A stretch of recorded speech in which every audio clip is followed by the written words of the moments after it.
This is a Film Stories original podcast. Hi, I'm the Enigma, and you're listening to the X-Cast.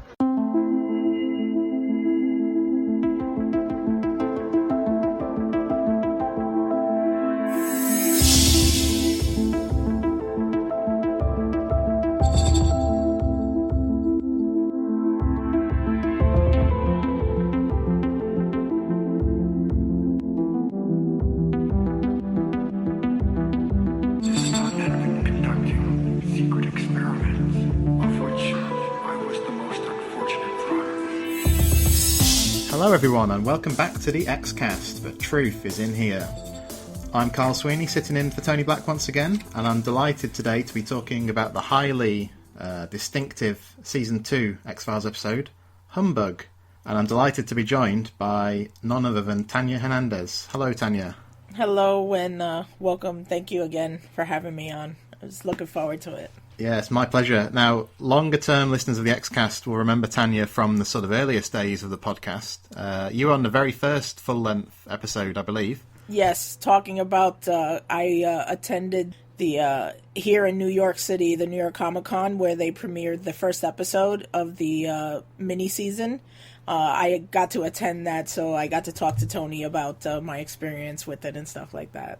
Yeah, and then you were on quite a bit of the sort of Season 10 episodes, yes, weren't you? Yeah. Yes, I did that, and I might have, I'm not sure if I did a Season 1 episode or two here and there, but yeah, I did a couple of the early talks about the new season and stuff like that, so it was a lot of fun. It was just great to just talk about X-Files again, and I was thrilled to work with Tony on that. It just brought me back to the heyday when X-Files was on and everybody was on the internet, on message boards and stuff like that. It just reminded me of all that excitement the fans had for the show. So I was glad to be a part of that. Yeah, it brings back so many memories, doesn't it, from the sort of heyday, the 1990s. Well, you're back for an interesting episode, but before we get on to Humbug, let me just give the listeners a few links. So this is about how you can get in touch with us in other ways, rather than just listening to the podcast. So we're on Twitter. If you want to find us on Twitter, you can go to @the_X_cast. We've also got a Facebook group. If you search for X-Cast, you'll be able to find us, and the full name is the X-Cast Podcast and X-Files Fan Group. Our blog has recently moved again, so the current address is the x-cast.blogspot.co.uk, and all our articles and reviews and so on are on there. And we've got an email address finally, so it's the xfcast@gmail.com. And we've just got one other favour to ask, really, which is that it would really help us if you just went to iTunes, found us on there, and rated and reviewed the podcast, preferably with a decent rating. That helps us reach more listeners, basically. So once again, just go to iTunes, find us on there, and it'd really help us if you can leave us a nice review. So, Tanya, if you're ready, we'll get on to talking about Humbug.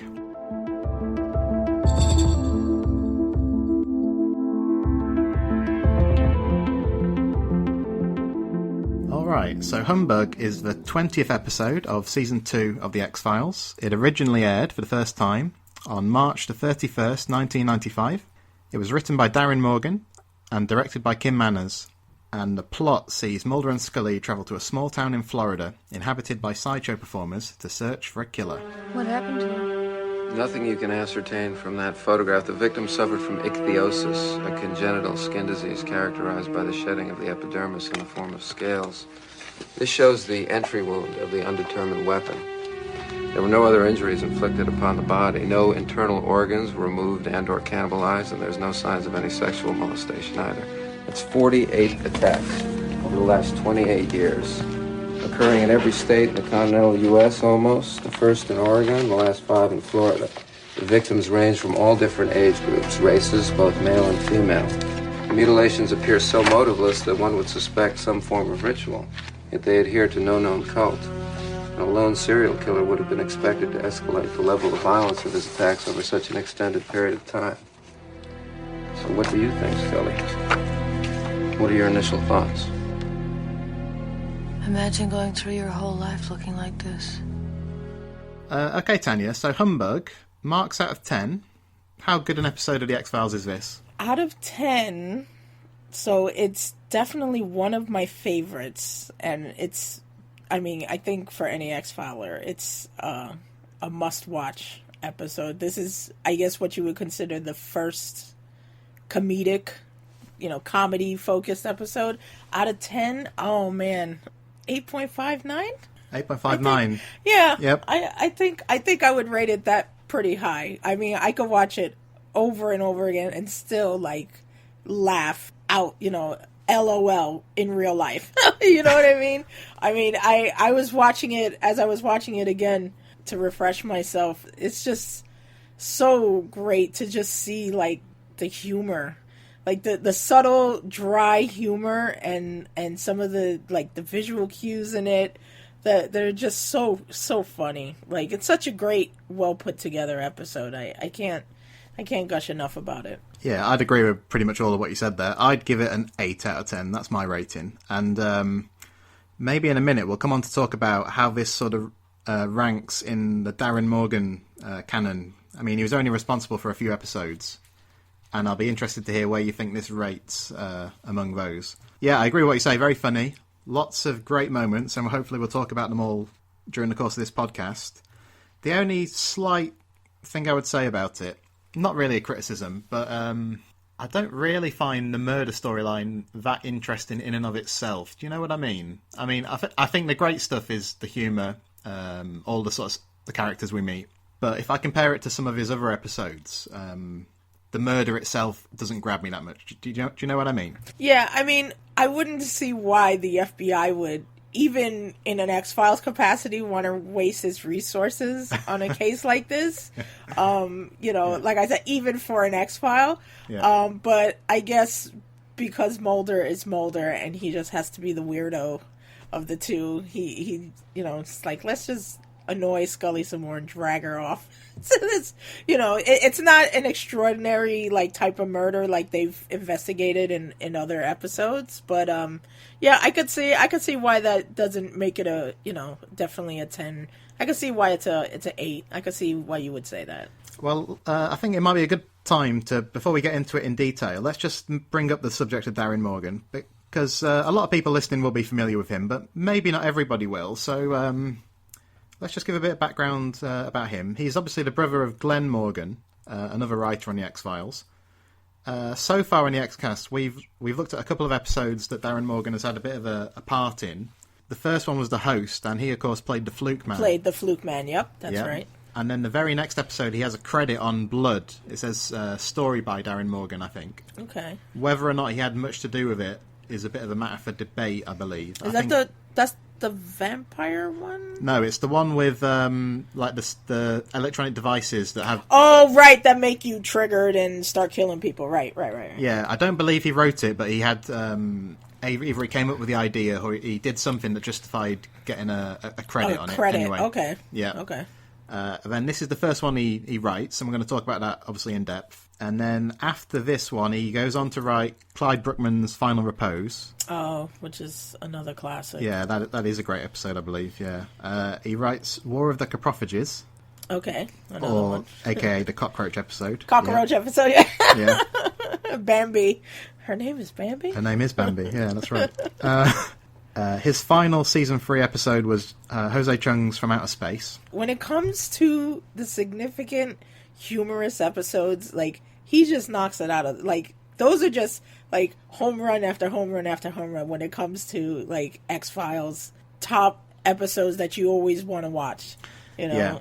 He just, for some reason, he just hits those out the park when it comes to those episodes, man. He really does, but sadly then he left the series. He didn't write any more until the revival, at least. I believe I heard a story that he was going to write a Season 4 episode, but for one reason or another it fell through, and that meant that Carter and co. had to come up with Memento Mori quite quickly. Oh. And supposedly it means they accelerated the Scully cancer storyline because they had to get the script ready in a bit of a hurry, I believe. But then he does return in an acting capacity in Small Potatoes in the role of Eddie Van Blunt, but he didn't write that one. Vince Gilligan wrote it. And then we had to wait all the way until the new miniseries, and he wrote and directed Mulder and Scully Meet the Were-Monster. Were-Monster, which, again, is probably the best episode in the miniseries. Yeah, I think most people seem to think that was the best episode of the new bunch. Yeah. Yeah, definitely. All right, so that's who Darren Morgan is. So, where does Humbug fit in with those other episodes that we talked about that he wrote for you, Tanya? Is it as good as Clyde Bruckman and Jose Chung? Oh, I think Clyde Bruckman is the best one. Yeah. Out of those, because it while humorous, it fit better in scope to, similar to what you were saying, like, you know, the murder fit better in terms of like what the FBI would allow for an investigation to be. Yeah. So it fit better, and it really had a lot of different layers to it. Like, it was humorous, but, you know, you felt for this man. And even though he was kind of like, you know, screw everybody, like, he still felt like he had to do something, even though he was reluctant to do it. And then, you know, at the ending, you know, with Scully, and it touched your heart, you know, you had the feels. It just had so many different layers to it for it being one of the quote unquote comedic episodes. Yeah. I think that was the best one out of the ones that he's done. I would say maybe Humbug would be maybe second or third after that. You know, in terms of comparing it to like Jose Chung, which I love Jose Chung, but that's just like a quirky, wacky episode. And then, of course, the Were Monster, I think, is on level with Jose Chung. It's about just as crazy. And just like literally completely whacked out, but so much fun. Like, those two episodes are like more fun than anything. And even the characters have fun in those episodes, you know what I mean? Yes, I do. But yeah, I would say after Clyde Bruckman, I would put Humbug either after or third. Yeah, I definitely agree. I think Clyde Bruckman is the best one as well. I think that's more or less perfect, really, from start to finish. I think I'd probably put Jose Chung second. I'm still thinking about the Were Monster. I know it's been a year now, but I'm still sort of working out where it fits in. I think I might put Mulder and Scully Meet the Were Monster third, then Humbug, I think. Okay. And I think Humbug and War of the Coprophages are similar-ish in quality, but I'd probably just put Humbug ahead. But it's not a criticism, because I think all five of them are fine episodes. It's just one little things here and there, just put one episode above the other, but by minute, standards, you know what I mean? Yeah, I think because he's responsible for only a small number, I always feel the temptation to sort of to rank them. Whereas with Chris Carter wrote 70 or something, I don't spend much time thinking about my top 10 Chris Carter episodes in the same way. Tony thinks Humbug is his fourth favourite Darren Morgan episode. He mentioned to me, but okay. I don't know what the order is for Tony. Okay, but we'll have to get the torture devices on him and get that. Yeah. Well, hopefully he'll reveal everything when he records Clyde Bruckman in the future. Nice. Anyway, as you mentioned, Tanya, so this is going back to Humbug now. It's commonly regarded as the first comedy episode of the series, and I found an interesting quote about the sort of inspiration for it. And apparently, it was Morgan's brother Glenn originally came up with the idea. So I've got a quote from Darren Morgan. He says, "The word came down from Glenn. Do an episode about circus freaks." And then, so Darren Morgan immediately sat down to watch some videotapes to get some ideas. Morgan did a ton of research on the history of sideshows and circus performers, apparently. And once he started to write it, he found he couldn't help but write it with a humorous slant. So he said he wasn't trying to be goofy. He wasn't told to do a funny X-File. He just wrote an episode that would have enough scares and be strange enough to be an X-File, and where the comedy would be good enough that they would let it slide. And that's what they did. They said, okay, we're going to go with it. So it's interesting that it may not necessarily have been intended exactly how it transpired. And I've got some quotes from Chris Carter talking about the thinking behind that. And Carter said that the studio was nervous about Humbug, but probably the most nervous person was director Kin Manners, who confessed to having a panic attack. He realised he was responsible for filming the first comedy X-Files. Oh, wow. And apparently all the way through shooting it, Manners had no idea whether it was going to work or not. And here's what he said. He said, "This is only the second episode I directed, and Chris Carter wants to explore new ground. And I'm the guy that's going to take the patient into the operating room and do an entirely unproved operation and see if it's still going to have a heartbeat when it leaves surgery." And it did. but I was really scared to death. And then he says, I've been directing in television for 16 years, and it was the first time since the first episode of television I ever did that I've literally been frightened. I mean, it's interesting, isn't it, that we don't necessarily give it much of a second thought now, do we? But all the great comedy episodes that followed, this was a big thing. Yeah, that's amazing that that when you put it in that way, he definitely put a lot of pressure on himself. But I mean, I guess some people work well under pressure, so it worked out really well. It did. In hindsight, it worked out very well, like we say. Yeah. So I just had. I don't know if you're a baseball fan at all, Tanya. I live in the Bronx, New York, so yeah, I'm a Yankees fan. Okay. Definitely. The reason I ask is I've got a Chris Carter quote which involves a baseball analogy about Humbug. Okay. That's interesting. Yeah, so you might have to explain this one to me. Okay. Carter said that he thought this was a pretty big departure from what they'd done before, and I guess we can see what he means there. But he thought that this was about the 45th episode almost, and that they'd earned the right to stretch a little. So what he said was, we'd been throwing fastballs and curveballs, and this was a knuckleball, something new to our repertoire. That's a good description. Yeah, what's a knuckleball exactly? So there's different pitches that the pitcher throws based on how they hold the actual baseball.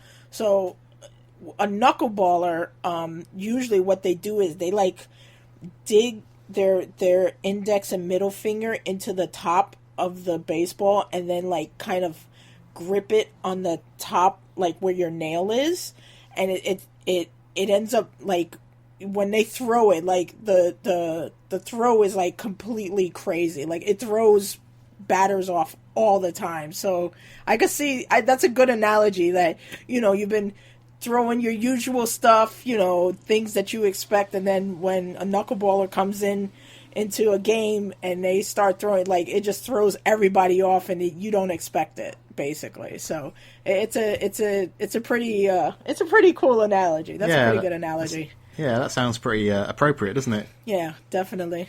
So we heard a bit from Kim Manners and Chris Carter, but I've got a quote about Morgan's reaction on seeing the final episode when it was finished, and he said, I was so depressed after Humbug that I felt suicidal. I think he's very, what's the word? Very sort of self-critical of his episodes. From what I've heard, he's quite happy with how Clyde Bruckman and Jose Chung turned out. He's less happy with Humbug and War of the Coprophages, is what I understand. That's a shame, because it's such a good episode.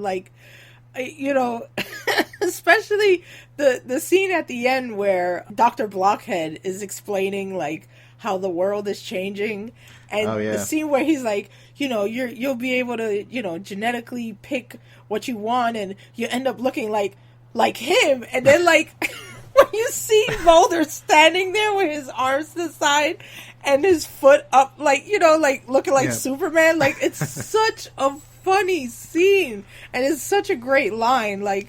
Oh man, it's I guess the artists sometimes could never fully appreciate their own work. I know as an artist myself, sometimes you're oh, this is crap, and people are no, it's not, it's really good. So I feel bad that he felt that way about this episode, because it's such a good episode. I would hope that over the course of time he's become a bit fonder of it, but who knows? Hopefully he's listened to us, the fans, telling him, no, it's really good, it's our favorite, trust us. Well, as you mentioned, the fans, on IMDb, this has an average rating of 8.8 out of 10. Okay. And that's been rated by 2,936 people. Yeah, so the fans agree more with us than with Morgan himself. And with Darren, oh, yeah, poor guy.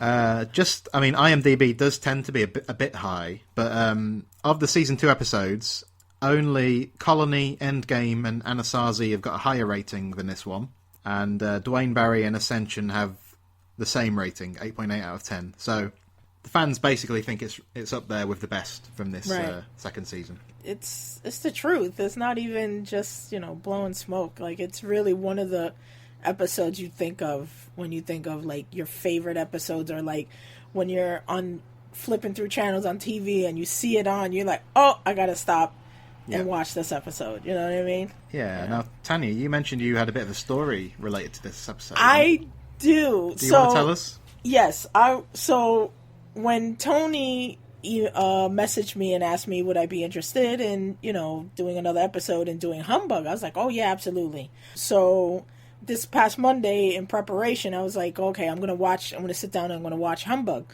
So I put on my PlayStation, I turn on Netflix, and to my horror, Netflix removed X-Files from the service. And I didn't know this. And I'm like, what the hell? So I'm like scrambling. I'm like, damn it. I know it was on Hulu, but I'm not signing up for Hulu to watch it. So I was like, all right, let me just break out the DVDs.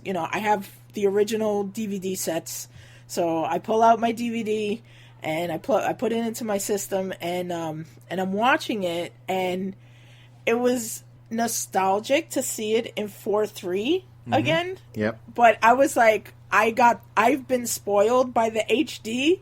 Yeah. So I'm like, oh, this can't happen again. So after I watched the episode, I went onto Amazon and I purchased the Blu-ray set. Yeah. I purchased the entire Blu-ray box set because I had hesitated buying it since I had the DVDs, but I was like, oh no, I can't watch another episode in 4:3 again. I need my HD.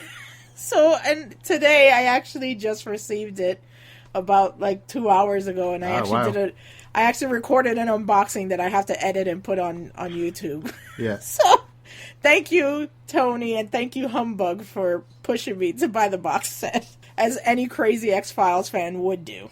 Yeah, you're in for a treat there, because the Blu-rays look excellent, I think. So. Oh yeah, I mean, when I saw them on Netflix, the HD transfers were incredible. I was like, wow. So, it was like, all right, I will buy the Blu-rays eventually, just not now. But thanks to this episode, it pushed me to go get go get them. But they were cheaper than they were at release, so yes. I didn't mind it. It turned out really well. Oh, yeah. So does your set have the new episodes in as well? I already had purchased the new episodes separate when it released. Okay. So when I ordered the box set, I ordered it without the episodes because it was cheaper too. Yeah. But if anybody watches my unboxing, you'll see that my box set came with it. Oh. So I got it for free without paying extra for it. So now I have two copies of the new season on Blu-ray. Wow. Yeah, maybe you can give it away as a gift or something. I know. I was thinking about that. I was like, maybe I'll send it to one of my friends who's an X-Files fan, one of my good friends. Okay, thank you, Tanya. Now it's time to take an in-depth look at Humbug.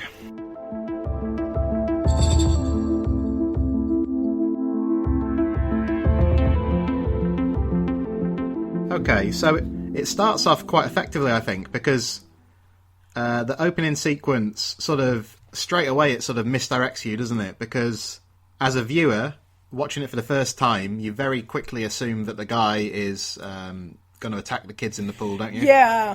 When I was watching it, I was like, oh man, starts off just like a typical X-Files episode. There's a guy creeping in the shadows, breathing hard. Yeah. His skin is all funky looking. You're like, oh man, these kids are going to get it. And then, whoop, it's Dad! So it's highly appropriate because a lot of the rest of the episode is about the assumptions we make, isn't it? Right. So right. It's quite a misdirection. Yeah, it's quite a nice way of doing that. So the sort of second part to it is that there is an attacker, and it's the dad who gets it. It's a good start to the episode, I think. Yeah. It was a nice. Again, there goes the knuckleballer reference to you're expecting one thing and then something completely different happens. So it was a nice way to open up the episode and set up how the rest of the episode was going to work, because you see that constantly throughout the episode in different interactions, between characters and in events. It's you expect this to happen and then something else comes in and it does something completely different, which was really nice. I like that. Yeah, it's a little bit like what he does in Jose Chung as well, where you get like a standard alien abduction, and then you get the second set of or you get the Lord Kimbo turns up to abduct the aliens. Yeah. So it's kind of an early version of that in a way. The guy who died we find out is Gerald Glazebrook, the Alligator Man. And then after the credits, we get a nice little scene in the X-Files office. And I think it's a very well played scene, actually. So Mulder goes on his kind of spiel about the background to the case and everything, and how many people have gone missing. And Scully's kind of distracted, isn't she? Because she's sort of interested more focused, in his appearance and what, his physical appearance. Yeah, and she says, like imagine going through your whole life looking like this. Both of them play it very well, I think. It's one of the relevant quotes about the episode, isn't it? Because it introduces these characters, and it's Mulder and Scully who are more concerned, really, with the way they look than the people themselves in a lot of ways. It's quite a brief scene, though, because it leads to the funeral of Gerald Glazebrook, and it's quite a distinctive, unique funeral. We see quite a few of the characters we're going to meet through the rest of the episode. So we see the sheriff, we see Lanny, and I think he's established that he drinks during the funeral. Right. And Dr. Blockhead appears from under the ground to sort of gate crash the funeral. Right. And Mulder and Scully are really just bystanders, or not bystanders, but they're onlookers. I can't remember if they say, I don't think they say in the office that it's kind of a sideshow community, but it very quickly establishes that it is in this scene. Yeah. I just like when everybody dispersed, they're just sitting there like, okay, well, that just happened. Yeah. He said, what does he say? I can't wait for the wake. I can't wait for the wake, yeah. Yeah. Now, apparently, Gibsonton is a real sideshow community, but in the years since Humbug aired, the community has continued to decline, which is kind of sad, I think. Was this supposed to be in Florida? Is that correct? In Florida. Yeah, Gibsonton in Florida, that's right. Yeah. Oh, okay.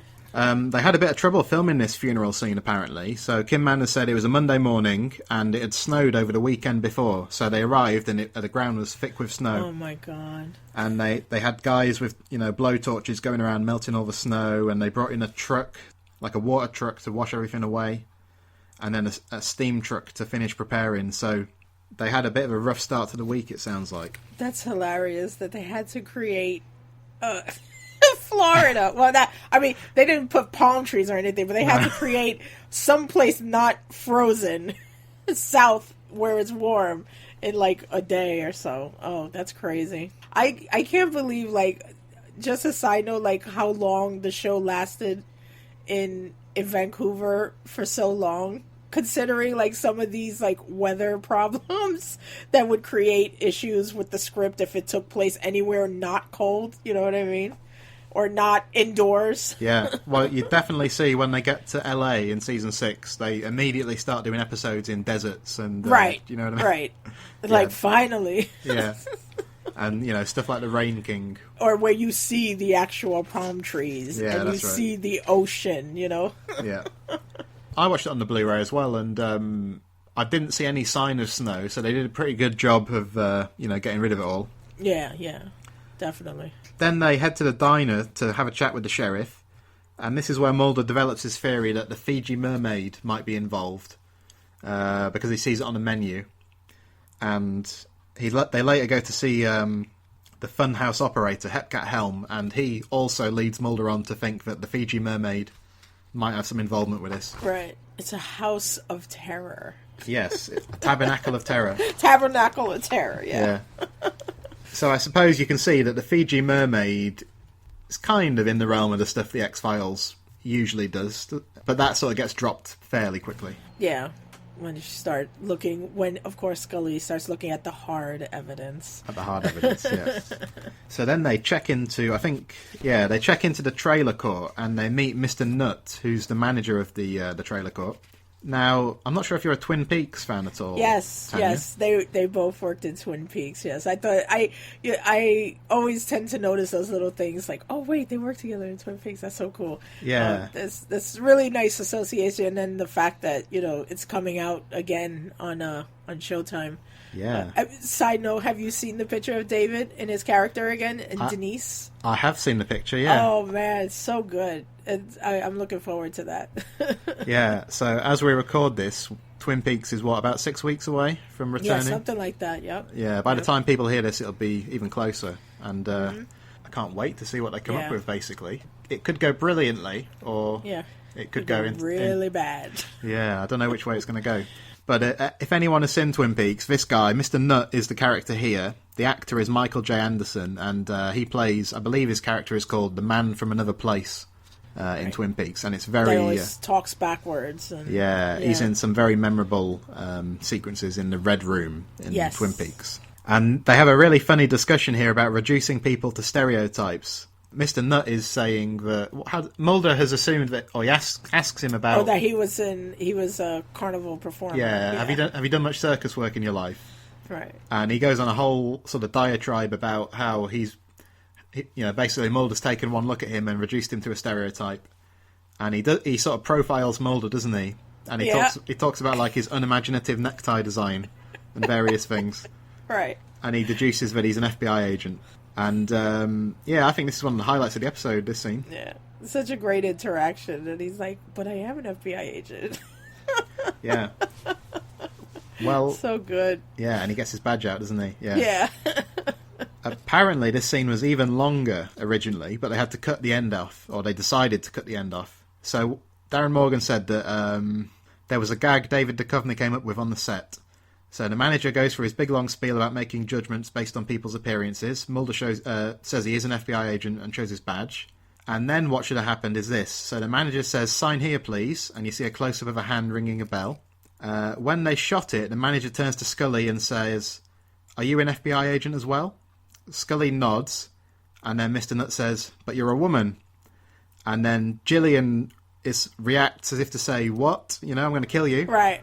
But before she could speak, Mulder leans over and rings the bell, and that was how the scene would have ended. Oh, okay. They were concerned that it would have come across as trying to be too funny, and they made the decision to cut that bit out. But it's a shame. I think it could have worked still. Yeah, I don't think it's there is a deleted scene on the DVD, but it's not this. Right. It's sadly. not that one. Yeah, No. it's another one in the restaurant, I think. Yeah, with a waiter.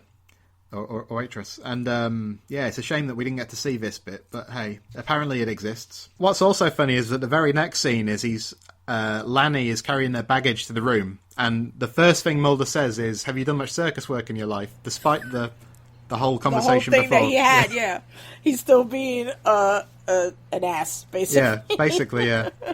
The guy playing Lanny, the actor's name was Vincent Schiavelli. Schiavelli, yes. Yeah, I don't know if you recognise him from anything else. He just has that look that Yeah. he's been in tons of other things. I can't remember them off the top of my head, but you recognize that actor all the time. Where I associate him from, apart from the X-Files, is he had quite a big role in the James Bond film Tomorrow Never Dies as a kind of a hitman. Okay. And he also appeared in One Flew Over the Cuckoo's Nest. Yes, yes. He was one of the patients in that. And yeah, if you have a look at his IMDb, he's got a long list of credits. He's always, an interesting actor. It's always nice when he pops up in stuff. It's always a distinctive character. Yeah. He always plays that, it's like, okay, yeah, that's the role for you, Yeah. 'Cause he has such a distinctive look too, He absolutely does, yeah. And he comes on to, as it turns out, he has a pivotal role in this episode. I think the next thing we see is the murder of Hepcat Helm, the funhouse operator. I don't have much to say about the murder, unless you do. The only thing, when I was watching this again, I'm like, this little thing must be the fastest and strongest thing I have ever seen, because I don't know about you. Yeah. But if I see that little thing, crawling around at me, it's getting stomped. Like, he is getting stomped, and I don't care how fast he's moving, he is getting stomped. So, I mean, either his look was so terrifying that they just froze people in place, but like I said, I live in New York. You see, I run across mice and rats running across that. They're gonna get stomped. So that guy, I don't know what happened to him. I wouldn't have gone down without a fight. Let me tell you. Yeah, I didn't think about it like that. Yeah, you're.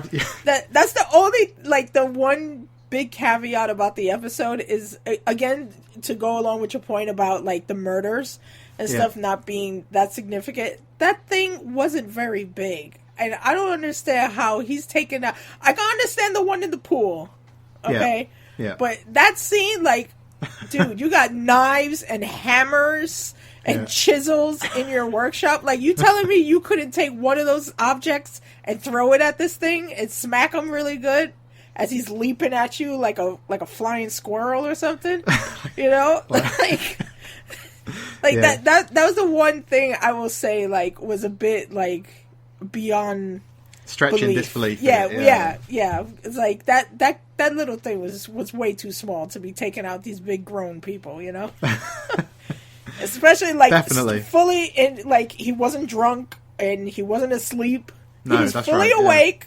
You know, like, I can understand if you're taken, you know, while you're asleep or drunk or high or something like that, but he was fully awake and cognizant of his surroundings. So yeah, that was the one thing I when I was watching that again, I was like, how the hell did he take this guy out? Yeah, well, I suppose it was similar to what I was saying at the beginning, really. That I think the murders here sort of they do the job of moving the plot along well enough. But if I compare it to like Clyde Bruckman, you know, where I don't think there's really a wasted moment in that episode. No, and you know, it made sense. Like I said, like this thing wasn't even leaping from the top rafters. He came from a window on the floor. Yeah. And leaped up somehow. Like, you know, whatever. I mean, it's X-Files. It's X-Files. We'll it's X-Files. Yeah. Yeah, so the next morning, Mulder's out for a run, and he sees the Conundrum. And this guy was credited as the Enigma in real life. Yeah, yes. I don't know what his birth name was. There's quite a funny story on the Blu-ray set, actually. I assume it's on the DVD as well. It's where Chris Carter says they got this guy coming into the office, and they were all a bit unsure about, you know, how the meeting was going to go. And they asked him if he'd like anything to eat, and they were surprised when he said, "Yeah, I'd like a cookie, please." Again, Yeah. playing off of assumptions. Oh, yes, that's a good point, yeah. Absolutely. Yeah, so just as a reminder, this is the guy who's got a jigsaw puzzle tattooed across his body. Oh, his body, and, yes. When Mulder sees him, he's eating a big fish, isn't he, from the yes. from the water. I'm sure he was actually eating a fish. Yeah. Because that did not look fake. No, he didn't. No, that's right. And what's funny is that the Conundrum takes one look at Mulder and runs away. Like, whoa, that guy, he's too much for me. I'm scared of him. Meanwhile, I'm Yeah. eating a fish raw on the side of the water. Absolutely. Yeah. Meanwhile, back in the trailer, Scully awakes and she sees a trampolina. You know, she doesn't know what's happening. She wakes up and somebody's jumping up and down outside a window. And then she receives a knock on the door, and it's Lanny. And there's a nice little moment where Scully's dressing gown is slightly, you know, revealing too much, slightly open, yeah. And so is Lanny's, revealing his some of his conjoined twin. And they both sort of eye each other up in quite an amusing way. Yeah, and both cover up at the same time. Yeah. I just love that dichotomy that just happens in a bunch of the scenes. I guess it plays off of, again, you know, assumptions and, you know, things like that, and the whole, I guess, the idea of twins was really big in the episode too. So you always see like these scenes that pair together. Yes. A lot, so that keeps going. Like, that's a theme you see a lot in the episode, which is fitting towards the end when you get to the resolution. So that was like a really great scene, you know, to display that. The both of them covering up at the same time. Yeah. I think you're definitely right there. And Darren Morgan said that this is how he explained what he was trying to do there, basically. So he said that people look at other people's body parts without trying to look like they're looking. Right. If any man were to see Scully in a bathrobe and it was slightly ajar, he would glance, but trying to look like he was not glancing. And I believe it's the same way with people's deformities. You don't want to stare, and yet you're attracted. And so I was playing off those inclinations. Yeah, which fits in quite nice, you know, ties in quite well with what you said, I think. So there's a bit of a scene where they investigate the crime scene, and I think the significance of it is they start to develop a theory that there's some kind of contortionist might have been able to get through the window. Which is funny, considering they definitely have experience with that. Yeah. Mr. Toombs. Yeah. So, and you see Scully doesn't even flinch on that one. She's like, Yeah. oh, you know, maybe. Yeah, remember that time? They don't bring up past cases as much Right. as they should do.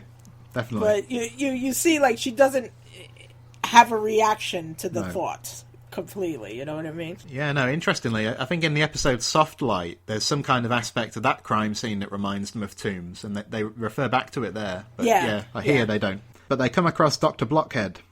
He's the kind of escape artist, I believe. And this actor's name is Jim Rose, and he was the founder of something called the Jim Rose Circus, Yes. which I believe is still active. I think so. Yeah. I know I've heard it for years, yeah. And it also featured in an episode of The Simpsons called Homerpalooza. I don't know if you watch The Simpsons, Tanya? Not anymore, but I used to. Yeah, this was back in the day. It was an episode where Homer became a human cannonball. Oh, yes, okay. The Jim Rose Circus had some kind of role in that episode as well. And so he's there, the conundrum's there, and there's an aspect of this scene we have to mention, which is where Scully is offered and puts in her mouth a live cricket. Yes. And on the Blu-ray, there's a behind-the-scenes clip of them filming this. Yes, yeah, it's on the DVD set too. Yeah, and the crew gives her a big round of applause when she finishes the scene. I think the first time I saw this, it does surprise me that Scully sort of rises to the challenge, you know? Right. I mean, when you think about the character and how, you know, when she talks about how she had to be one of the boys and show, you know, that she could hang with her brothers and stuff, it makes sense that you could see a young Scully being dared to eat like a worm or something like that. And Yeah. so I'm not surprised that she did it. And it's a really cool scene. And I just love the dichotomy of the scene. You see how casually she just eats the cricket. Yeah. And Mulder's face Yeah, is it's brilliant. priceless. Priceless. And then when they walk away, he's like looking at her like, did you really just do that? It's so good. It's so good. And I remember years ago when the X-Files in its heyday, when they did the X-Files Expo that here and they were doing conventions and stuff. I went to the one here in New York City, and I remember Jillian was there, and she was asked, like, you know, she took some questions, and someone asked her, like, did you really eat that cricket? And she said on stage, she goes, yes, I put that thing in my mouth. And people are like, oh God, you know. So I have to give it to her for, like, she, you know, being a trooper in that scene, because I'm sure she was like, oh God. But it's nice to see, like, the character. It goes with the character, because of course you think, you know, Scully's the more sane of the two, but, you know, she's got to take a risk. She'll take a risk just to prove a point, you know what I mean? So it was a cool scene. It's a really, really great scene. It is really cool, and it's this part of the episode is like 10 to 15 minutes where there's stuff like this which don't necessarily move the plot forward that much, but it's just so much fun that you don't really mind, you know what I mean? Again, I guess, you know, Chris and his infinite baseball analogy wisdom. Again, you don't expect that, but it happens, you know, and it's really cool. And then again, another misdirection where she's like, oh, you know, sleight of hand. I didn't really eat that, you know. It's just really, it was really, really good scene. Really good scene. Yeah, very memorable. And then they split up. Mulder's off investigating. I think he steals the nail, doesn't he, off Dr. Blockhead? Yes. Yeah, to check the blood, yeah. So he's off investigating. Scully's wanders into the Museum of Curiosities, which is another memorable little sequence. Which, you know, it's funny, now that you say it like that, how they switch roles, because usually Scully would be the one that's right, taking the blood to get the hard evidence, and Mulder would be the one investigating the mysterious lore or whatever. Yeah, and meanwhile, in this scene, they completely flip-flop. Yeah, that's true, actually. Yeah. Yeah. She's the one that's going about, you know, learning Carney history and stuff like that, and seeing if she could get clues from somebody in some abstract way. And meanwhile, he's the one that went and took the blood and was like, I'm going to get this matched up. Yeah. You know, it's funny. Like, when you just put that in that way, I'm like, oh, wait a minute. Yeah, they totally flip, like, roles. Yeah, that's a good point, because when we get to the end, not to jump ahead, but they also flip roles a bit at the end of the episode, but we'll talk about that when we get there. Right. But in this museum sequence, so the actor's name here is Alex Deacon, and I believe Darren Morgan has put him in every other episode that he's written, so he's in all the X-Files episodes. Is he the one that was in Clyde Bruckman that gives the accurate reading? Yes, I believe so, and he dies in that, doesn't he? Right, yeah, okay. Okay, see, I knew I recognized him. Every time I see the episode, I'm like, I know I recognize that guy. Okay. Yeah. that makes sense. That's cool. And then he's in War of the Coprophages. I believe he's one of the guys who lives in the building where one of the cockroach attacks happens. Oh, okay. And then in Jose Chung, he's the hypnotist who interviews the guy and the girl who had been out on a date. Oh, okay. And then Gotcha. in the Weremonster episode, he's the motel manager, like the peeping Tom. Oh, wow. I love when they reuse the actors like that. Yeah. You know, it's So great. there's something about him that Darren Morgan really likes. I believe he's also he's in Morgan's 2 Millennium episodes as well, I think. Oh, wow. Okay. And we don't get a full look at him here. We always see him We see him reflected, don't we? Yeah. Which I like. I like the way they filmed that. Apparently, part of it is that they were a bit unsure about how the makeup would look on camera, so they wanted to film it in a way but didn't necessarily showcase it in case the effect wasn't as they intended. But as it turned out, what we see looks really good, I think. And he tells them Scully asks him about the story of Chang and Eng, which are the conjoined twins, and relating to what you were saying, it's a bit of foreshadowing of Lanny and Lenny later on. Right. Talks about their pain and their suffering. Definitely. Which I guess that was the hint that he was trying to give. Yeah. You know, I mean, I guess when you talk, when you think about it, maybe that was a hint that he was actually trying to give, and not the one with the room with the empty room. Where he took the $5 from her. Yeah, he tricks Scully out of $5, but he does get her thinking. Yeah, he also gives him a bit of information about the sheriff, because he leads her on to believe that Jim the dog-faced boy is now the sheriff. Right. So then it's back to the trailer court, and Mulder disturbs Mr. Nutt, who's underneath Scully's trailer doing the plumbing. Right. And Mulder assumes that he's up to no good, basically, but it turns out that he is just doing the plumbing. Yeah, 'cause she comes out and she goes, "Oh, did he fix the plumbing?" You're like, damn. Yeah. Again. Foiled again by my assumptions. And yeah, again, it's funny, but it serves a wider purpose, which is great. It leads to another very funny scene, which is where they decide to investigate the sheriff. And before they see the sheriff digging something in the backyard, and they talk a bit about how they're discriminating. Just because he used to be a dog-faced boy and he's not anymore, they compare it to discriminating based on skin colour, I think. Right. But then yes. The funny thing is that they pause and then they proceed anyway. Yeah. And they exhume the potato. And the way David Duchovny says, "We were exhuming your potato," every time it makes me laugh. It's fantastic. Yeah. I think I don't know why I always, again, I don't know why, but I always think I remember he was burying bones like a dog. Yeah. Which I guess maybe that was, again, done as an assumption, because you would think, if he's a dog-faced boy, he's burying bones in the backyard. And then when he's like, "Your potato," I'm like, "Oh yeah, it was a potato." But yeah, it's so funny. Yeah, he does deliver a potato in such a funny way, like such a dry, like that David Duchovny dry way of doing it. Yeah, very deadpan delivery. Yeah. And it just highlights again that their investigation is at a dead end at this point. They've spent 10 minutes since of screen time since the murder, and they haven't really got any further in terms of solving the case. And then there's another murder. So Mr. Nutt, the motel manager, is murdered. Which, okay, that one is believable because, okay, he's on his level. I'm still gonna protest the artist's murder. Yeah, he comes in through the dog flap. Is that right? Yes. So, because it's for a dog, Mulder and Scully have decided that it's probably Dr. Blockhead, and they head off to arrest him. Oh, yes, because the Enigma, or I forgot his name in the show. The Conundrum. Dropped off the rent. Yeah, the Conundrum. He dropped off the rent check, which was pinned to his loincloth. This is so weird. And he chases the dog, and then that's why the pin ends up there, and they assume that it was Dr. Blockhead. Yeah, and they've done some background checking, and they reveal that Dr. Blockhead does not hold a doctorate as well, which I thought was a funny line. Yeah. Like, duh. Yeah.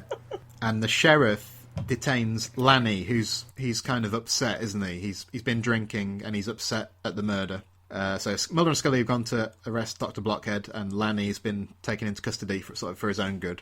So they go to see Dr. Blockhead, and when they try to arrest him, he wants to see a lawyer, doesn't he?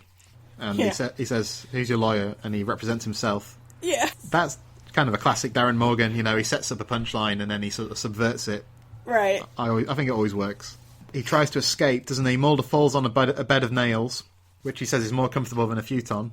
And the sheriff actually appears and catches, or he apprehends Dr. Blockhead. Yes, because has a whole bunch of hooks to his chest, and he just grabs him by the string. Yeah, and he goes, "Ow!" Yeah. And then we go to the prison. So Lanny's in prison by himself, and it's off screen, I think, but Lenny detaches himself from Lanny at this point, and he heads off. Yeah, and what I was talking about earlier was, in terms of them swapping roles, is that Scully actually solves the case, because Scully comes up with a theory that Lenny is committing the murders. Normally we'd expect Mulder to have a big sort of leap of intuition, but in this one Mulder doesn't really do that. It's Scully who puts the pieces together.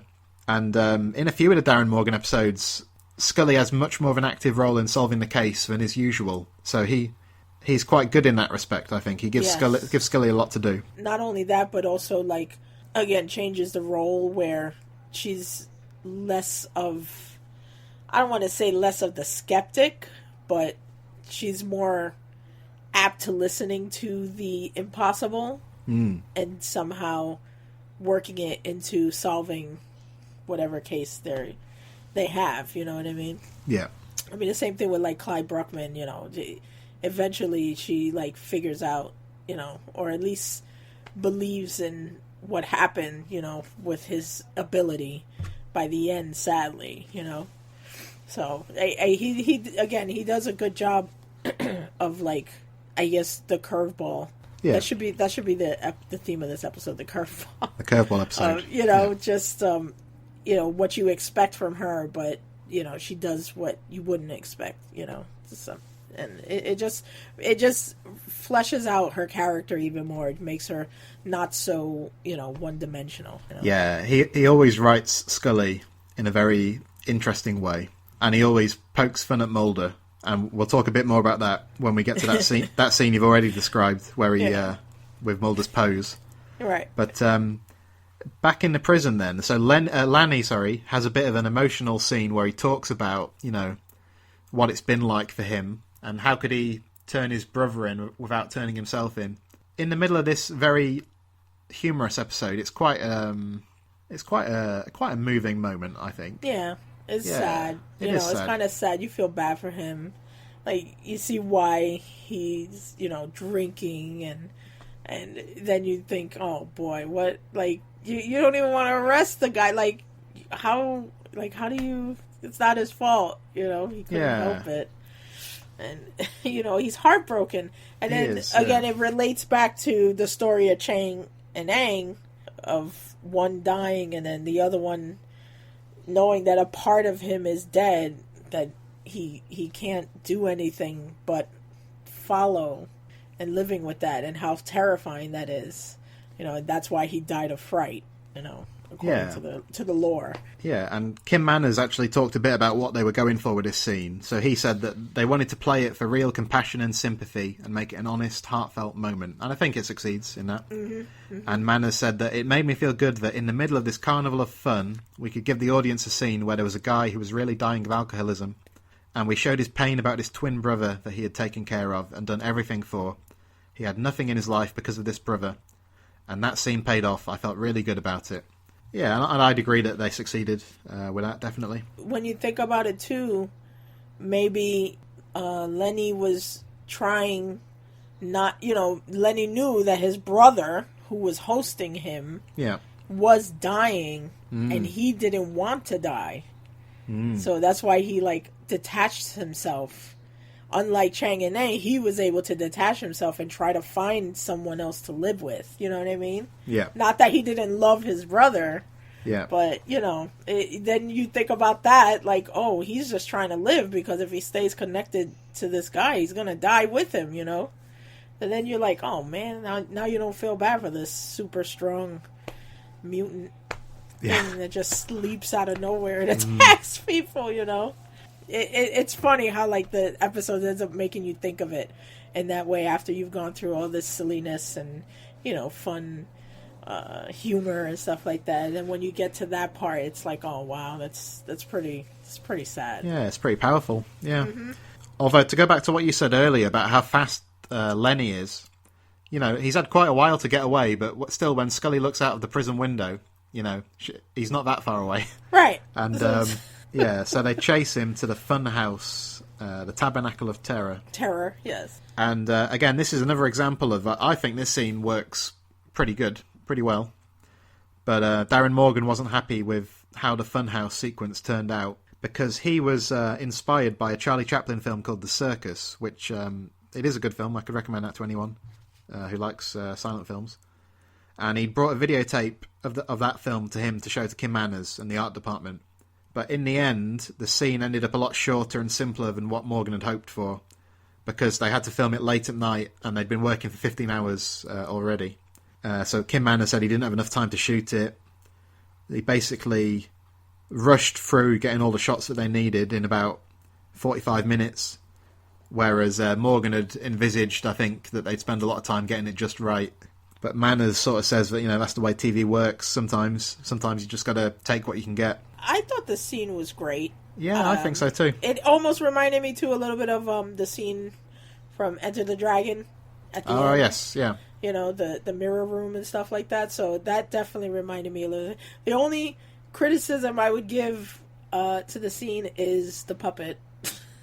It's like that was the one mistake they made. Like, I think every other scene where, like, you know, this creature was attacking was good, that, you know, they didn't really show it. They show quick flash shots. But, you know, the two times they show it in this scene, it's in, like, light. Yeah. And it's obviously a rubber thing on a stick that they shake around a corner and then back it up. And it's like, oh, like, why'd you do that? Like, you know, that's the one criticism I will give. If Darren was going to be upset about anything in that scene, it should have been that. But I thought everything else with the mirror tricks and stuff like that, I thought that worked well. I thought it worked just fine. If it would have been longer, I think it actually might have taken away from it, to be honest with you. Yeah, I suppose, again, it's one of those things where Darren Morgan probably has an idea in his head of... Right, something grander. Yeah. But obviously, as an audience, audience members, we don't know what he had planned. And right. Yeah, right. I agree with what you said. So, well, what happens, though, is that Lenny escapes, but he's eaten by the conundrum. So the conundrum had no trouble catching him, and he eats him very quickly as well. Because, Jesus Christ! Like, he didn't even have any stains on his face. Nothing. Yeah. He was just sitting there in a food coma. Yeah, he just you know, in his one food baby. in one gulp, he took him right down. Yeah. Meanwhile, he was chomping on that fish like he couldn't get through it. So Yeah. again, it's X-Files. Yeah. Suspension of disbelief. Yeah, and Mulder and Scully don't suspect anything either. Right. Strangely, I think. They just see the weirdo laying on the floor, and they're like, "Okay, whatever." They just run away, you know, like, keep going. Yeah. And then the next scene is in the daylight. So we get told that Lanny died from cirrhosis of the liver. Yeah, he actually dies of cirrhosis of the liver.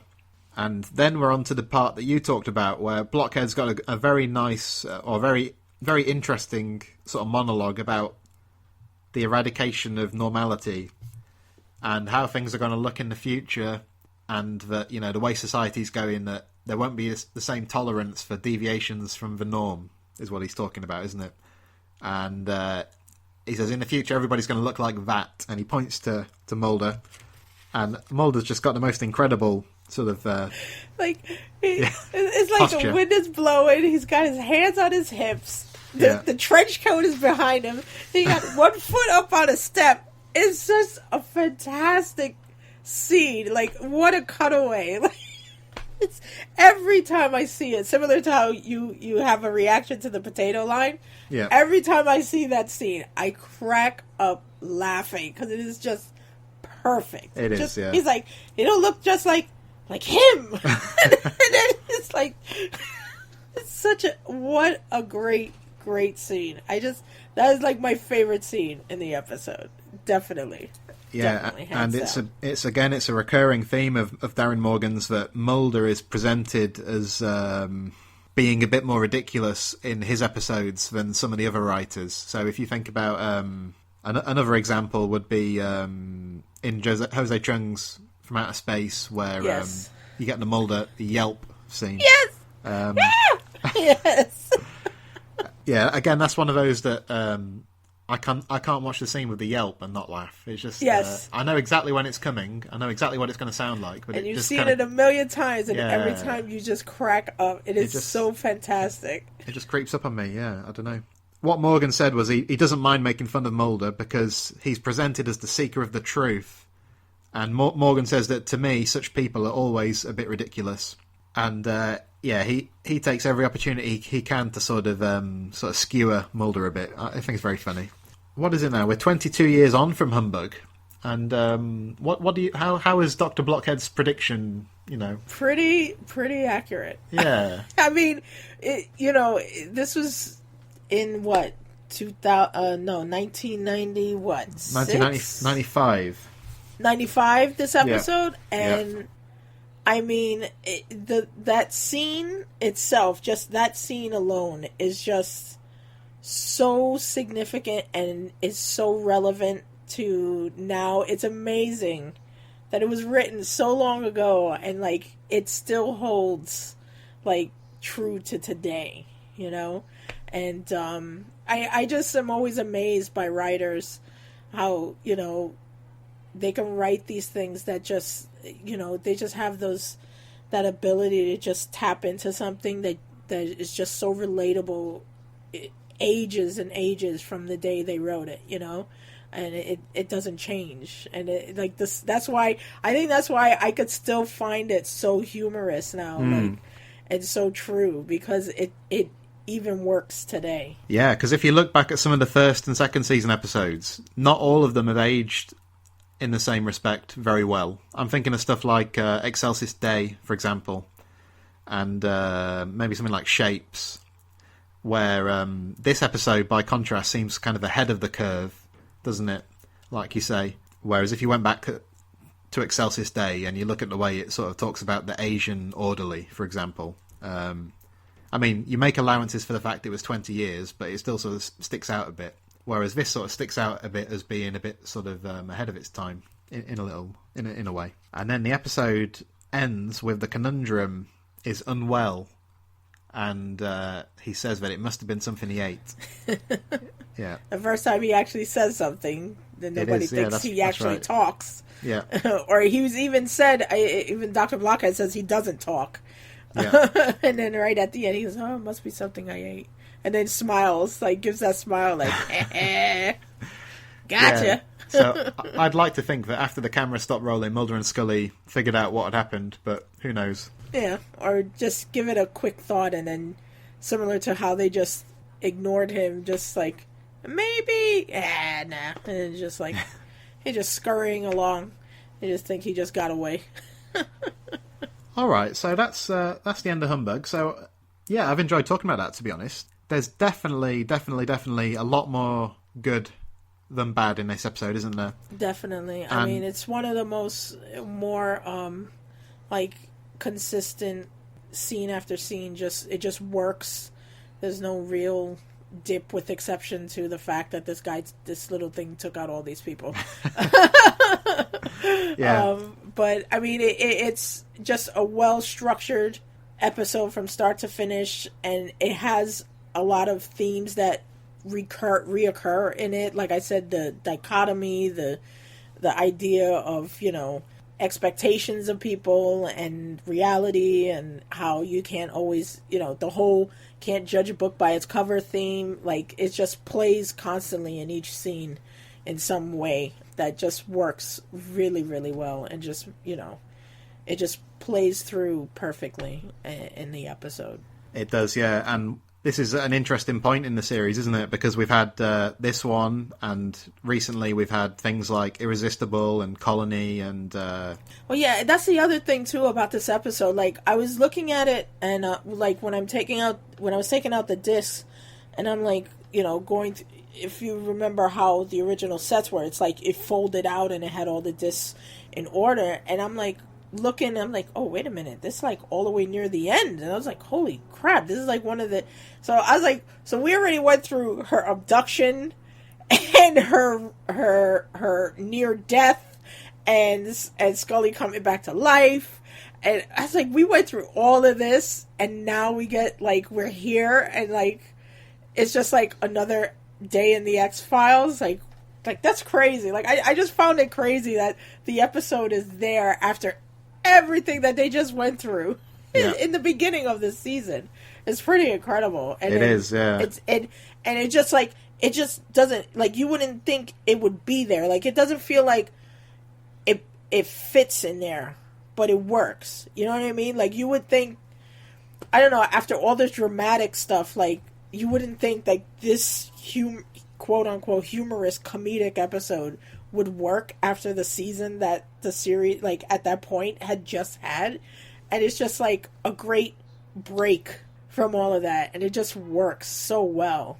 And I just found it surprising. Like, I feel like I saw this episode in the beginning of the season. You know what I mean? And then when I'm looking at it, I'm like, holy crap, no, it's like near the end of the season.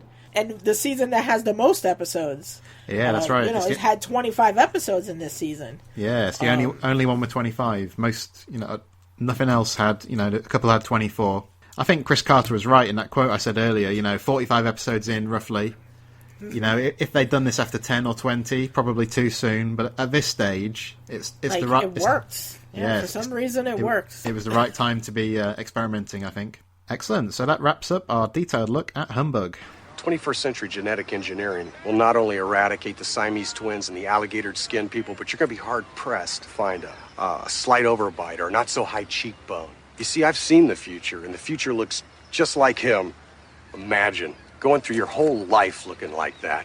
That's why it's left up to the self-made freaks like me and the Conundrum to remind people. Remind people of what? Nature abhors normality. You can't go very long without creating a mutant. Do you know why?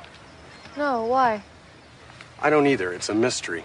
Maybe some mysteries are never meant to be solved. Okay, Tanya, so if you're willing, we can put you through your paces on the X quiz. Okay, I hope it's not too specific. Oh God! Don't tell me like what was the name of this person on the board?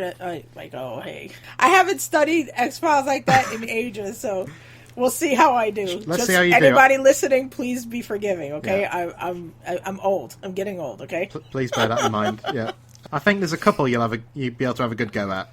Okay. I think there are a couple which might be a bit obscure, but let's see. Question 1. So, Gerald Glazebrook, the alligator man, is killed in the teaser sequence. Mm-hmm. What is the slogan we see on his van? So this is the final shot of that opening sequence, yeah. It's a question. I can. It's in the form of a question. I can give you that clue. I can't remember. Okay. So I give up. I give up. On his van, it's is he a man? Is he an animal? Or is he a monster? Right. Which again, it's very it's believable that that's the slogan he would have. Right. And it also ties into the wider themes of the episode again, doesn't it? So is it a man? Is it a monster? Yeah. That's good. That's good. Okay. That wasn't too bad. Had I been constantly watching this series every single day, I would have gotten that one. Yeah. Right. Question 2. I'm not sure if you'll get this. Let's see. Right. Name 3 of the items that Dr. Blockhead says the Conundrum will eat.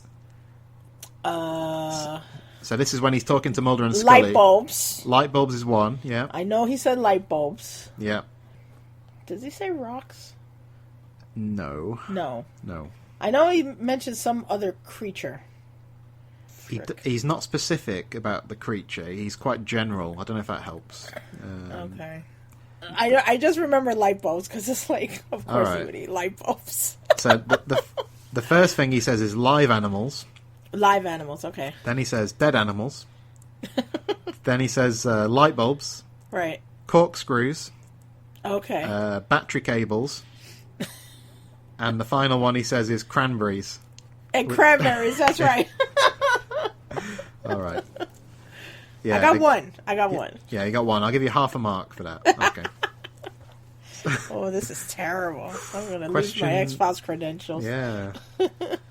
question 3. According to the curator, in what year did Chang and Eng die? I'll tell you what, I'll accept. Go. Oh, do you know? I was going to say 1800s. Yeah. Do you want to have a guess at the decade? It is the 1800s. If you can get the decade, I'll 70s? It is the 1870s. Well done, yeah. Excellent. Okay. So, what was the date? It was actually 1874, to be precise. Oh, okay. Yes. Oh, good stuff. Redeeming myself. Yeah. I think you'll get this one. So, question 4.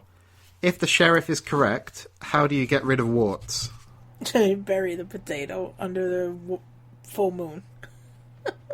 Yeah, you after you rubbed it on your hand. Yeah, yes. you rub a sliced potato on your hand and bury it under a full moon. Yeah. Right. Whether that works or not, I'm not certain, to be honest. I've never heard of that, except in this show, to be honest. So what we need is, listeners, if anyone wants to try that for us and drop us a line, let us know if it works, okay? Yes, please. Yeah. I'm curious.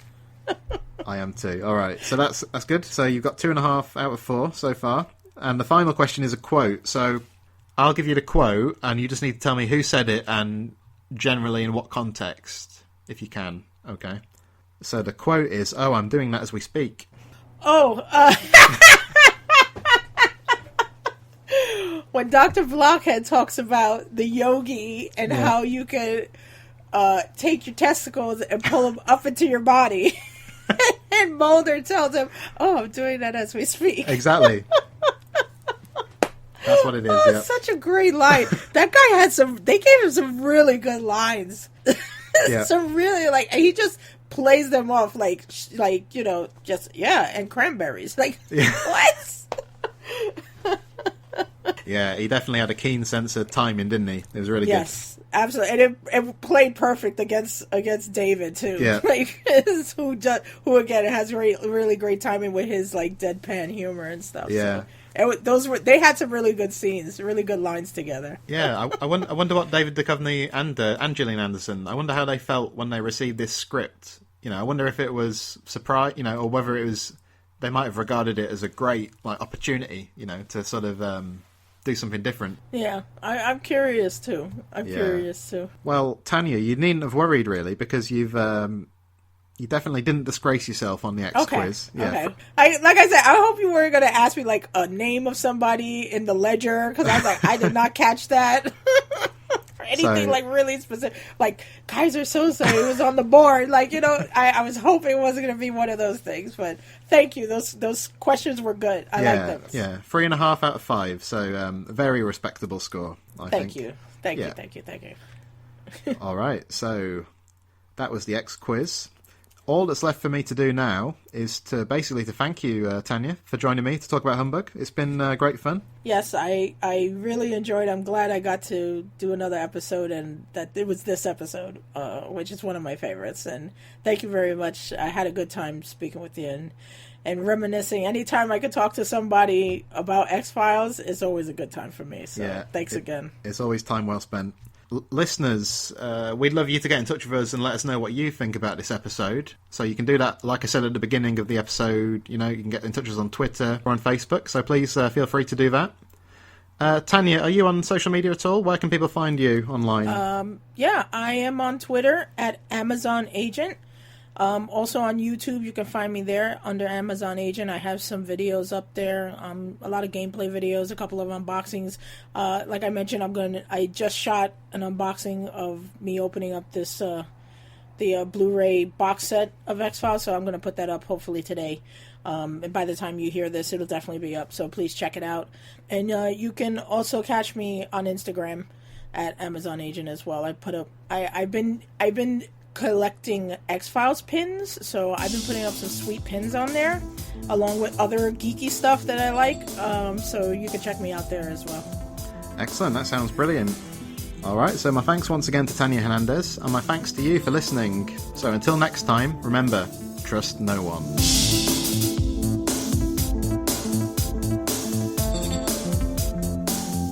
The Xcast is produced and presented by Tony Black, part of the Black Hole Media podcast network. Title music is courtesy of Will A, who you can find on Twitter at I am Will AYE.